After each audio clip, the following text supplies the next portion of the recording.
I think there's a ton of people in the corporate world that have entrepreneurial mindsets. But to really be an entrepreneur means that you live it. It means that you make purposeful, courageous decisions. You're an action taker every single day. You don't just think about it. You don't just pretend. You don't just plan. You actually go do the damn thing and you make it happen. And you don't take no for an answer, right? So in the end, if you were to ask me like what defines an entrepreneur, I would say results.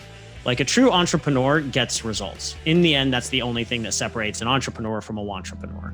Hello and welcome to the Vinny Brusco Show podcast, episode number 426. This week's episode, I'm joined by Zander Fryer. Zander is one motivational individual. He is the creator of the High Impact Coaching Program, which helps coaches build and scale their businesses to become profitable and successful. He is also the host of the Shit You Didn't Learn in College podcast. His TED Talk about what you would do if you couldn't fail has over 46,000 views, and he is just a motivator. He is inspiring. He is a dude who has dialed into a frequency of success and has become a very successful entrepreneur. And we talk about what it means to be an entrepreneur and what is the definition of an entrepreneur, because it's a word that gets thrown around a lot these days. We also talk about consciousness, the importance of micro habits, and we talk about how you could take experience and extrapolate the essence of the experience and use it to guide you in the future, and also use it to stay present in the moment. Oh, and we also talk about Moana and how it might be the best Disney movie of all time and the lessons that you can get from that movie. So I hope you enjoy episode number 426 with Zander Fryer. Enjoy. Hey, this is Zander Fryer, and you got to listen to the Vinny Brusco Show. In my interview, we dig deep into pretty much everything: how to be successful, how to be an entrepreneur. We go deep into the subconscious mind, and why Moana is one of the best movies in the world. But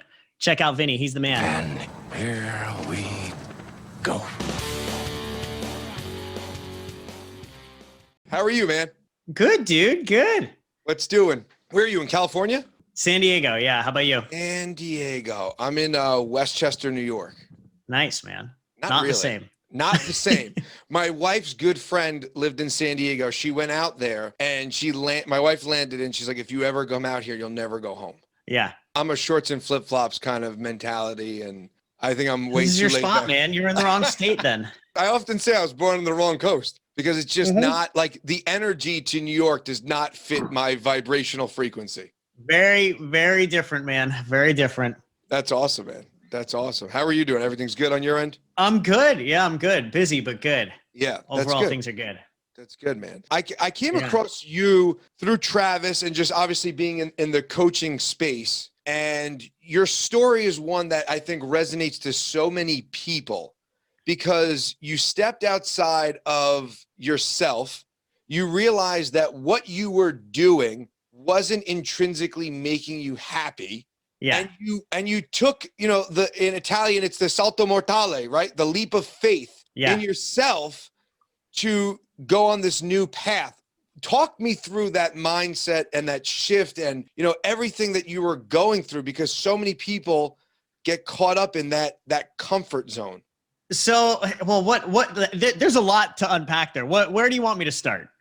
Well, you're working. I mean, realistically, you're working the 6-figure job. You're making the money. You're driving the car. You're checking all of the proverbial boxes that society says deems you to be successful. And then you say to yourself, what was that moment where you're like, this isn't it for me?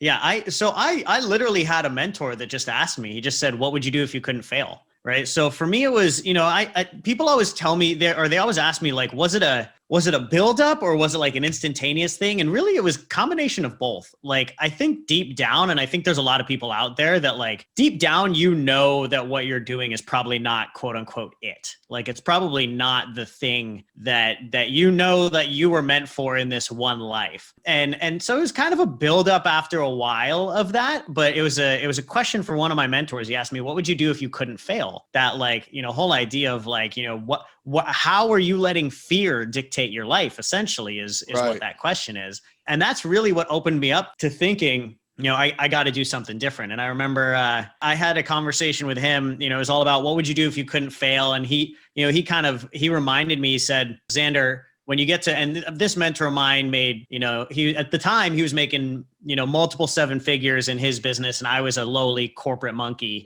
and, just plugging in the cogs. plugging in the cogs. And he basically, he just kind of reminded me, he's like, Xander, when you get to my age, like one thing you'll learn is that like every moment is either on purpose or off purpose. And every moment off purpose is a moment wasted. And I remember having that conversation with him on like a Saturday, and then like all Sunday, I couldn't stop thinking about that. Like, what would I do if I couldn't fail? And like the fact that every moment not on purpose was a moment wasted. And then I remember the next Monday, like going back to work at Cisco Systems as a systems engineer. And, I had like my morning calls from like 8 to 9. And, after that hour, I was like, I'm never going to get that hour back. And then 9 to 10, I'm like, I'm never going to get that hour back. 10 to 11, same thing. 11 to 12. And now it's lunchtime and I'm thinking I'm never going to get my morning back. Right. Wow. And so I just called my manager and said, I'm done. I quit. Wow. And you didn't run that by anybody? You didn't say like, no.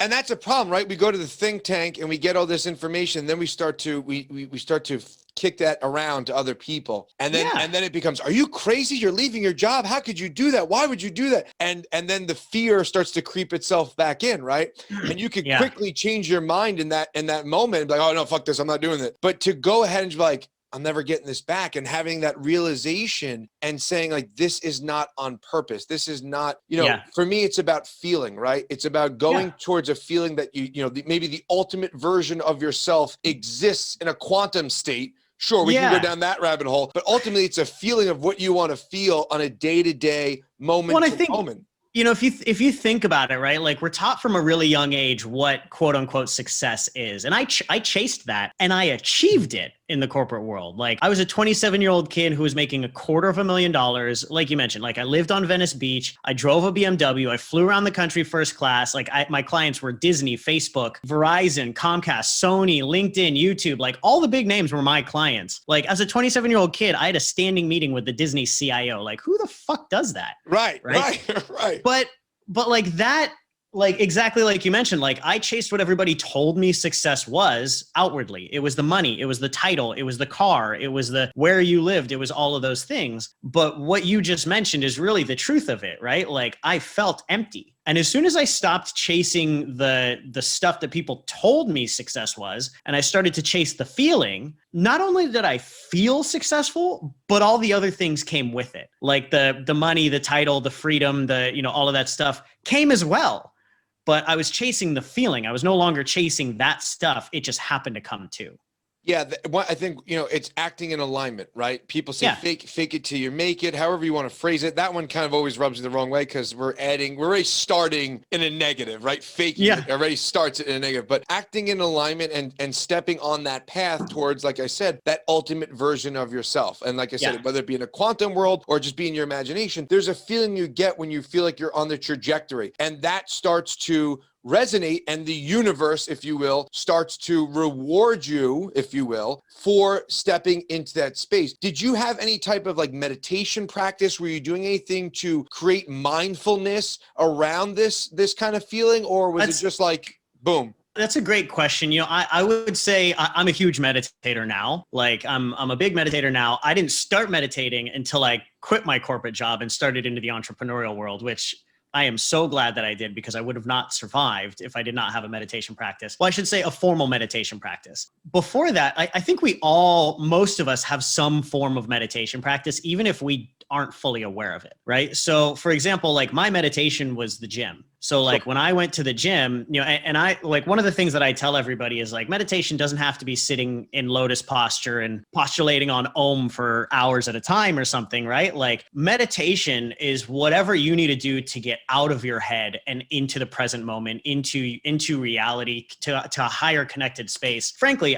the way that I put it, it's like to stop thinking, right? And so, one of my buddies, he's a rock climber, and like, that's his meditation is climbing. So every morning he runs a, multi 9-figure business, and he doesn't meditate. He doesn't do any of this stuff, but he goes rock climbing every single morning for 45 minutes because that's his 45-minute meditation. It's completely centered, completely present in the moment, and provides, freedom from thought. And that's his and it provides clarity to him as he's going through that meditative practice. Before I quit, I didn't really have a formal meditation practice, but I would say, like my gym gym routine was part of that. I've always been really big on critical thought, right? So just critically questioning, and whether or not you're doing this like in meditative work or just doing this in your day-to-day life. I think it's part of being an engineer by trade, right? We're taught to critically question. And I think that's probably one of the most important things that helped me too. Finding that flow state is huge. And you could, I mean, my big meditation, I do meditate in that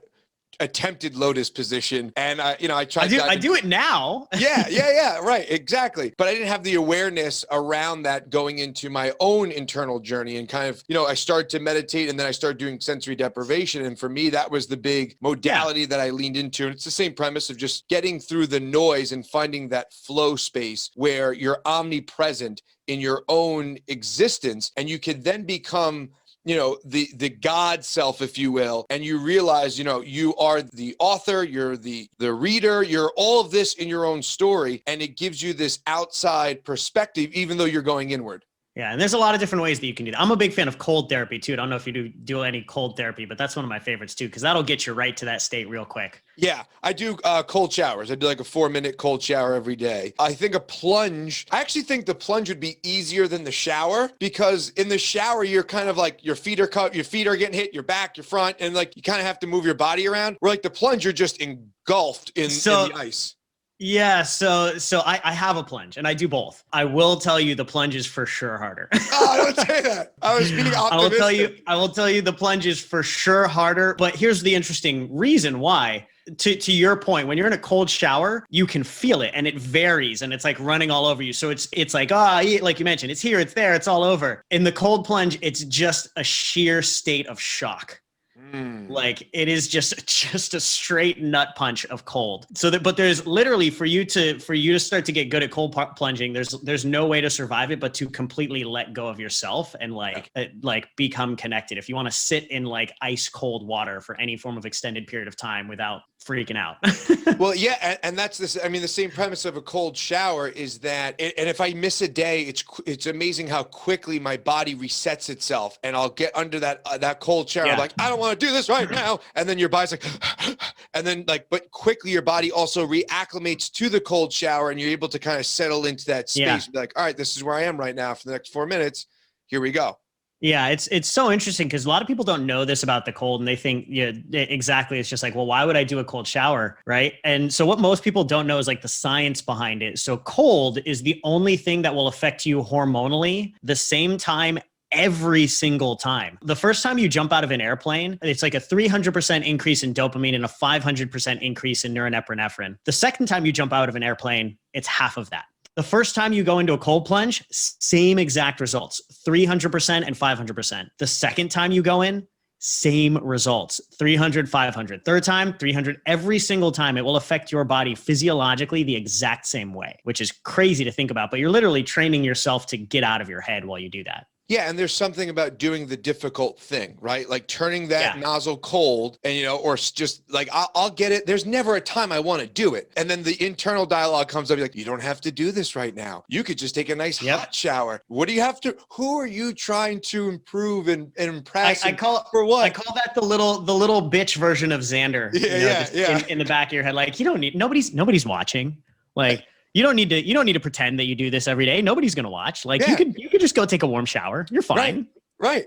And it happens almost every time. But then every time I get out of the cold shower, I instantly am like, oh yes, that was hard, but it's like a little win, right? It's like that 1% rule. Yeah. That you could just increase your game and do something you don't want to be doing for that day, and it just ups your game. You just level up a little bit. My mindset was, listen, if samurais were able to go under cold streams and heal their wounds, then my bitch ass can get in a cold shower after a workout. I can do the cold shower for 4 minutes. Yeah. Right. Like, what am I complaining about? You mentioned the word entrepreneur, which is obviously the space that you reside in. But the term gets thrown around almost as much as mindfulness, right? It's kind of thrown around, it's used. Everyone's a coach, everyone's an entrepreneur, everyone's mindful. In your work and from your experience, what is an entrepreneur? What is the definition of a true entrepreneur? I think a lot of people have the entrepreneurial mind, right? So the entrepreneurial mind is essentially kind of like what you were talking about. It's a desire to go do something that's in alignment, that's fulfilling, that helps solve problems for the world at large. I think the maybe the segregation there is between a want-trepreneur and an entrepreneur. Sure. Right. Because I think the entrepreneurial mindset, I think a lot of people have. I think there's a ton of people in the corporate world that have entrepreneurial mindsets. But to really be an entrepreneur means that you live it. It means that you make purposeful, courageous decisions. You're an action taker every single day. You don't just think about it. You don't just pretend. You don't just plan. You actually go do the damn thing and you make it happen. You don't take no for an answer. Right. So in the end, if you were to ask me like what defines an entrepreneur, I would say results. Like a true entrepreneur gets results. In the end, that's the only thing that separates an entrepreneur from a want-trepreneur. Yeah, but the instant gratification culture that we live in can really skew that for people. You know, we see on Instagram or even just having Amazon deliver whatever you want in a day or so can really skew your trajectory and really can creep in your own self-doubt. And if you're in alignment with what you should be doing. 100%. I mean, that happens all the time, right? Like, and especially, you know, I tell people like social media, right? You're constantly comparing your behind the scenes with somebody else's highlight reel.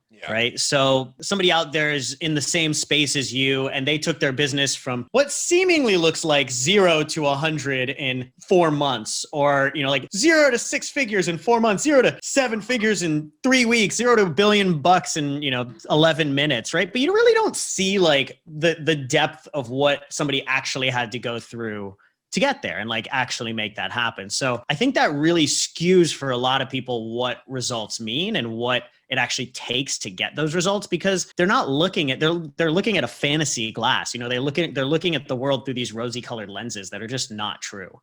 Yeah. I think it's also a matter of, again, back to that intrinsic value and that intrinsic feeling that you get when you are showing up for yourselves. And it could be something like a diet, a cold shower, a meditation. And I think eventually it becomes this energetic chi that just one feeds into the other, right? Like you want to feel good, you want to look good. And it's not from an egoic standpoint, but it's actually just you want your engine to be fully optimized and you want to show up for yourself in these ways. And on the outside, it may look like, you know, everything's clicking on all cylinders, but then there always is that internal dialogue that's like, what are you doing this for? Cold shower voice. How do you combat that voice when it comes up in like different scenarios and different versions of it? I've kind of, and this kind of goes back to the critical questioning. This is a habit that I've had for a long time. I don't know where I originally developed it, but, you know, I'll just ask myself is like, is what I'm doing right now out of purpose or is it out of fear? Right. And so, you know, that for me is a really easy question to ask no matter what I'm doing. Like if I'm doing something, for example, when I quit my job, right? When I quit my job, you know, that was a pretty clear one. It's like, am I in this job out of purpose or am I in this job out of fear? Right. Well, I was in that job, and while I didn't want to admit it, I was in it out of fear. The fear of thinking that I wouldn't be able to make it as an entrepreneur.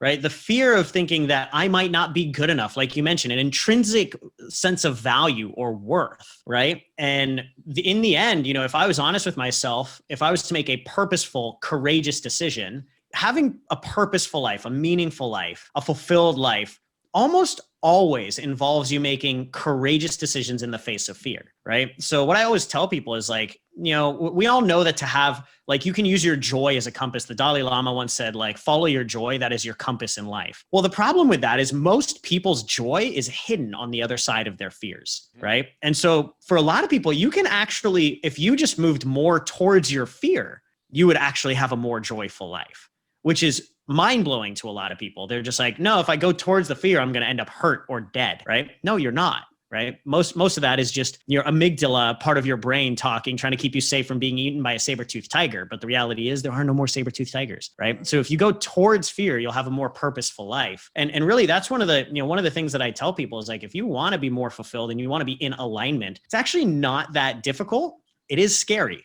Because most of the time it's really simple. If you just go towards fears, most of the time you'll find fulfillment and joy and growth and love on the other side. But you know, if you run from fears, that's when you live a life that you're going to be unhappy, unfulfilled, not make the money that you want. You know, everything that I had when I was at Cisco maybe looked successful on the outside, but didn't feel successful on the inside. That fear element is huge, right? Because it does detract you from your essence, right? Like it detracts you from ultimately what you could potentially be. And it's tricky because the mind, in all its little nooks and crannies, the mind knows you, right? Like more so than any other element of you, like your subconscious mind is so powerful. And when it starts to rear its ugly head and become conscious, it can throw you off and it could be your biggest detractor. So it knows all your fears. It knows what you're afraid of. It knows all your shit. And it will use that against you to keep you safe and comfortable, which is so fucked up, right? Because in one regard, it makes sense to stay in that space, right? Safe, comfortable, cozy, conserve energy, right? Makes sense. But then on the other side, it's going against everything that is intrinsically inside of you that's calling you to be more. Like I watch a ton of Disney movies because I have a 6-year-old little girl, and like I'll sit there and be like, go Moana, get past the breakers. Like one of the best movies of all time. It really is. And when you have that perspective and that lens on things, you see it in everything, right? You see the Moana story, you know, the Joseph Campbell's hero's journey in everything. And there's always that potential within yourself. Yeah. And I think that's the biggest thing that people don't realize is like, you know, every single one of us has this hero's journey. And I think, you know, the real question is like, are you going to give into fear, and are you going to stay, like you mentioned, are you going to stay within the reef, or are you going to actually answer the calling and go out for it? Right. Don't get me wrong. There's nothing wrong with this. The majority of people won't do it. Right. But if you think about what it means to truly be successful, right, it means doing what most people won't and having what most people won't. And that's a true life of meaning and fulfillment and freedom and alignment that we're talking about. And if you want to do that, you have, there is no other way around it. You have to do different than what everybody else does. I think the freedom piece is so huge for so many people. I just finished reading How to Win Friends and Influence People, and that freedom element and the idea of where it can lead you and how it leads you and how it can guide you, but also the tie-in of wanting to be seen and heard. And so much of that book, I mean, it dives into the business element of things, but ultimately at the end of the day, people want to be seen and people want to be heard and people want to be ultimately loved, right? That's what it all boils down to. Where in your, you know, entrepreneur journey and your coaching business and everything that you have gone through, because I know you had some trials and tribulations, you're in the Air Force on a completely different trajectory. Yeah. Where were elements and parts of that where you weren't being seen, you weren't being heard, and you kind of, I don't want to say coward, but you kind of fell back to that fear mindset? I think, you know, all of everything that I was in like I was talking about, everything when I was in the corporate world, it wouldn't have necessarily appeared like the fear mindset to me, right? Because I would have said, oh, I'm doing uncomfortable things in the corporate world all the time. I'm pushing myself and I'm growing and I'm making great money and I'm doing all these things. But in the end, I was doing it in an area that I was comfortable with, right? So you can be comfortable getting uncomfortable in a certain area of your life. But think about it. There's entrepreneurs that are comfortable getting uncomfortable building their business. Yet when it comes to being healthy and getting uncomfortable about their own health and their weight and their physical body, they can't do it. Or their relationships, right? Having the difficult conversations in their relationships, they can't do it. So you can get comfortable getting uncomfortable in one area and it doesn't necessarily carry over to the others. And I think that's what happened for me. I got comfortable, you know, growing a career, even though it wasn't really aligned with me. And because I was comfortable in this lane, like you mentioned, even though it wasn't necessarily aligned, it felt easier to stay there than, you know, jump over here to this totally different direction, going from, you know, my direction being like due west to due north, like completely switching it up was, you know, that was terrifying. I think, you know, we all do it. And most of the time we justify it and say, oh, it's not out of fear. I'm just being rational, or I'm just being logical here. And I think that's the biggest load of bullshit I've ever heard, right? Like, let's just take it back to Moana. I think maybe I watched too many Disney movies growing up too. There's no such thing as too many Disney movies. I don't even have a 6-year-old daughter and I watch a ton of Disney movies. So maybe that's the real issue. But like think about that. Like if Moana was to do what everybody else was doing, like, well, first of all, we'd have no movie and that would really suck because I love that movie. It's a great movie. But that's the thing, right? It's like somebody has to be willing to make the crazy, illogical, irrational decision, right? And in the end, like social rationale and social logic is what keeps most people stuck and unhappy. So to break free from that, you have to do irrational. And if you think about that movie, let's just dive into Moana right now. This is going to be an entire podcast just like breaking down Moana. I'm in. If you go back to that movie, her father, right, didn't want her going out. Wanted to keep her safe. She's the village chief. She's on a great trajectory, right? She's gonna wear the headdress and everything. And he's like, no, you can't go out there because of his fear. right? Because his friend died out in the ocean. Right. Yeah. So he was preventing her from reaching her best version of herself. She couldn't be the best chief she could be, right? Because of his own fear. Because the people around you, and it's, again, we think about this with, like, if you want to take this and put it into our, our world, right? It's like the people around us, even if they love us, they will hold you back. Yeah. And it's not because they're dicks. It's because they love you, right? Like, her dad wanted to keep her there out of, like, protecting her because he loves her. So it's not like the people around us don't do that because they're terrible people. Like, I remember when I told my mom that I was quitting. My mom is Pakistani, so she immigrated to the US when she was 15 years old to, like, help build a life in America away from all the shit that was happening in Pakistan. And she did that. Like, she paid her own way through college, through masters. She was the breadwinner in our family. She, raised us in a, we weren't well off by any means, but, like, she gave us a great life compared to, growing up, somewhere in Karachi, Pakistan. Right. And, to think about that, and then me go tell my mom after I have this, like, her golden boy has this amazing career, and he goes, Mama, like, I'm quitting. Right. Like, how terrifying. Like, she worked her entire life to give me this opportunity. And here I was throwing it away. Right. And that, in her mind, like, her vision for her children was to provide a stable life with the opportunities to get a great education and get a great career so that we could go raise an amazing family. And I remember when I first told her, she was the first, and my mom is like I'm a total mama's boy. She's the most supportive person in my world. So I was in Air Force ROTC. I got a DUI and got kicked out of the Air Force. She supported me all the way through that. She supported me through, like, crazy, like, life-threatening injuries, like, everything. And this was the first time that my mom was ever like, no, don't do it. Wow. And I was like, whoa, what the fuck just happened? It just floored me. And I remember getting off the phone and I was like, oh my God, like, that was the first time, like, after I'd already told my manager I was quitting, that was the first time that I questioned myself, because my mom, the most supportive woman in my life up to this point, said, no, don't do it. And I really had to think about where she was coming from, like you mentioned. Sure.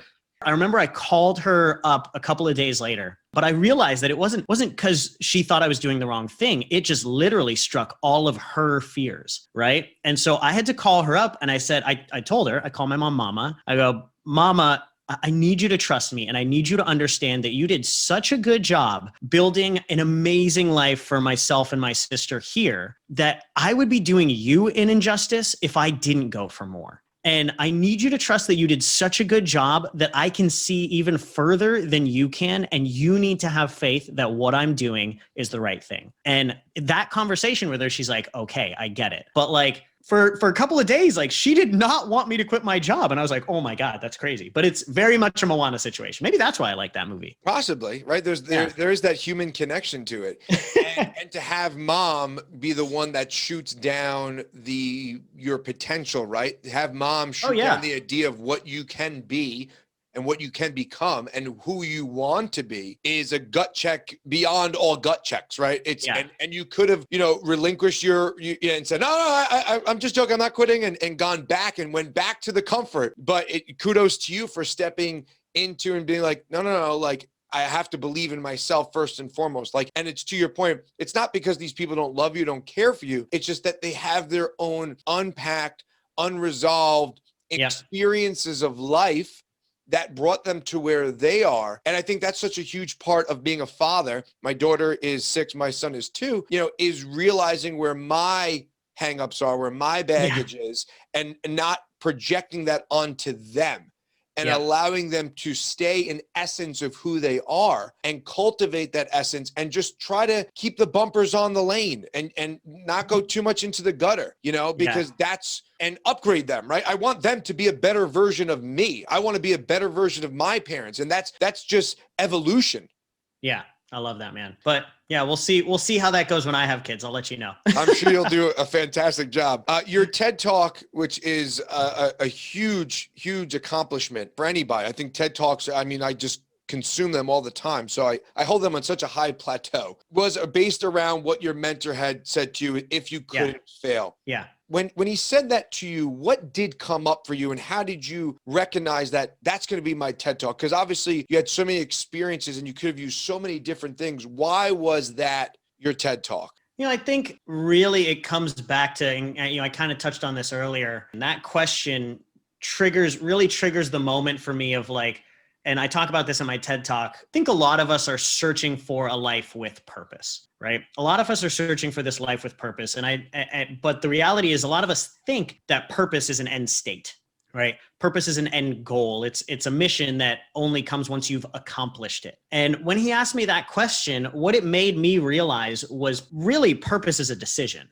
Purpose is a decision made in every single moment, right? Our life is just a string of decisions that are all strung together. And every decision you make can lead you down a crazy different path whenever you make these decisions. And so really what that taught me was anytime I'm making a decision, I want to make my decisions from a place of purpose rather than fear. So asking myself, what would I do if I couldn't fail? What would I do if fear was not real?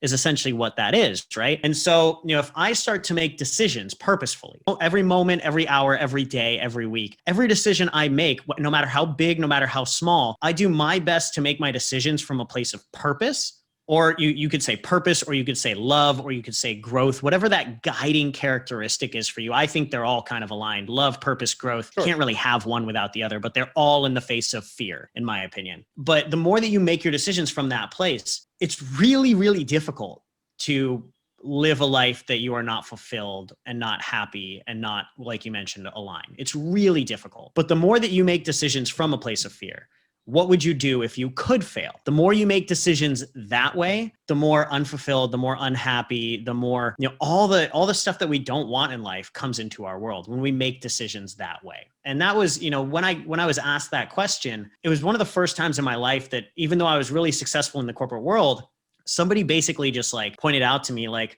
don't lie to me and pretend that you're happy. Like, I can see right through this bullshit. You are not happy. You are not successful. You have the money, you have the title, but you're just a scared little kid and you're not living purposefully. And that's why it was such a critical juncture for me. Yeah, it becomes a complete mindset shift of how you approach life and approach decisions that it could be something as small as like, choosing to not eat the fucking sourdough bread like I did this morning. Yeah. I was like, I was going to make the eggs with the bacon, the sourdough bread with the avocado. And I was like, you don't have to have the bread. I was like, but it's small, right? But that's a micro of the macro, right? If you can make that decision mindfully, right? And you could go into that approach, then that's just a smaller version of something bigger. Right. And you 100%. And you use that feeling to guide you in those different versions of it. And I use that all the time with people. I'm like, there is a feeling that you are drawn to, and when it's there, you feel when it's there. Use that in every given situation as often as you can, because that feeling is intrinsically who you are. Yeah. And I think, you kind of hit on a good point there, right? Like your own greatness is in the granularity. It's not in the big, sure, I made some really big, scary decisions, but it's because I practiced it in all the little decisions, right? So just like you mentioned, it's like the sourdough bread or not, like, did you hit snooze on your alarm clock this morning, or did you actually wake up to do the hard thing? Did you make sure when you did your cold shower, did you stay in for the full 4 minutes, or did you stop at 3.5, right? It's like all of these things are like little things that just build up to, when life asks you like, hey, do you have the balls to quit your corporate career and really go after your dream or not? Like, if you do all these little things, like you said no to the sourdough, you wake up to your alarm clock, you stayed in for the full 4 minutes, right? If you build up all these little things to prove to, like you mentioned, your subconscious that like, hey, I can do all these things. Then when life asks you like, are you willing, like, do you have the courage? Do you have the balls or the lady balls to like go after what you really, really were meant to in life? You have the power and the strength to be like, yes, I'm going to go do it.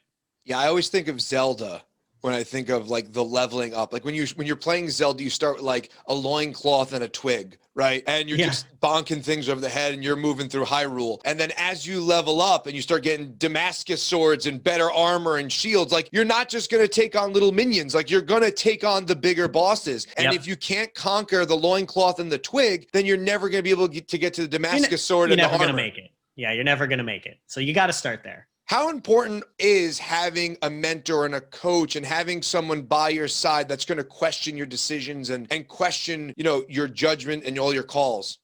It's paramount. It's absolutely paramount. I respect everybody that thinks that they can make it somewhere without a mentor and without coaching. And then I tell you, you're an idiot. Yeah. It's just, so you can't see your own blind spots. There's so many benefits to having coaches and mentorship. I've now, since I've been an entrepreneur, about 4.5 years, I have now spent over $700,000 on mentorship, coaching programs, everything like that. And I will never in my career be without one moving forward. And the reason for that is because I've seen so much immense value from it. It's not even funny. And I won't even allow there to be a gap when there's like a period of a month where I don't have a mentor or a coach or a mastermind that I'm a part of, because frankly, I just know like how valuable it is. And I know that I would never want to be without that resource. To me, and everybody always says like, oh, well, Zander, you make a ton of money. Like you can afford mentorship. Not when I first started.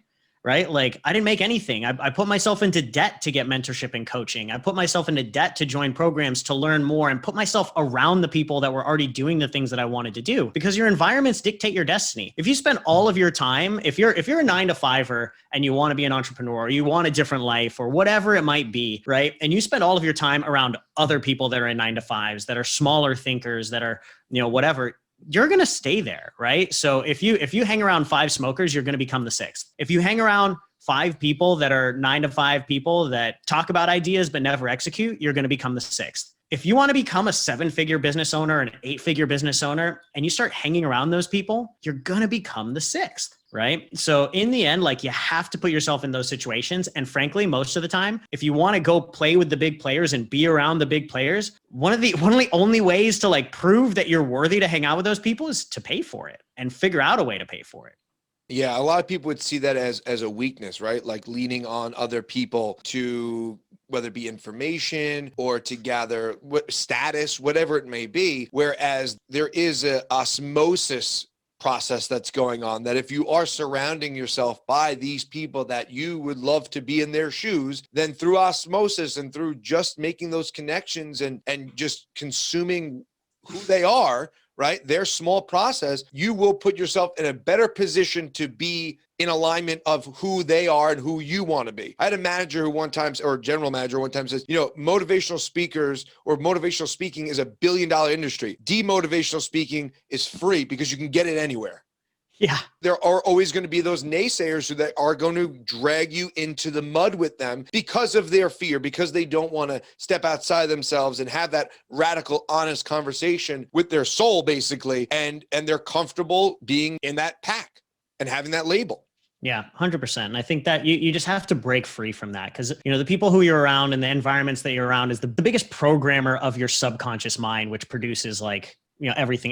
We were talking about the quantum field earlier, right? Well, the law of attraction doesn't happen in a vacuum, right? So like if you're a big dreamer and you're a big thinker, right? And you're surrounded by people who are small thinkers and small dreamers, they're going to bring down your level. They're going to bring down your energy until it matches theirs, right? If you're, I don't care how strong-willed you are, right? Like you could be, the most strong-willed person, but if you're surrounded by 20 people that are all putting out that negative energy, they're going to overpower you. And so it's so important to get around the right people that lift you up and cause you to resonate at a higher level. Yeah, that keeping your tribe tight and keeping your tribe impactful, right? And building those relationships with people and, recognizing what you're bringing to them and what they're bringing to you, and having an energetic transaction that kind of helps you reach your optimal state. It's huge. Yeah, I love it, man.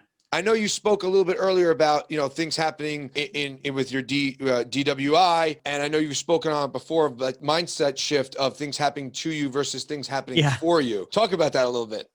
I don't know where it came from, but I do, let's go back to, I think it might actually have something to do with all the Disney movies that I watched. But I have a deep-seated belief that this world is inherently good. And some people don't share that belief. A lot of people don't share that belief. And frankly, I don't even know if that belief is true, to be honest, right? Like our beliefs are not necessarily true. Our beliefs are all stories and lies that we tell ourselves, right? At some point, everybody believed that the earth was flat, right? Everybody believed that. Did it make it true? No, it didn't make it true, right? Everybody believed that the earth was the center of the universe at one point. Does that make it true? No, right? We all believe whatever we want to believe. And you can choose your beliefs. I've just chosen to start to actively believe things that support my joy and happiness and fulfillment and success. And one of those beliefs is I truly, deeply believe that this world is inherently good. that good defeats evil in the end. It's not necessarily a religious thing. Like, I don't know if I believe in God. I don't know if I believe in divinity. I do believe that there's something, because I truly do not understand this entire world. But like, whatever you believe in, whether it's God, the universe, Mother Earth, like, whatever it is that you believe in, like, do you believe that inherently it is good, or inherently that evil wins out, right?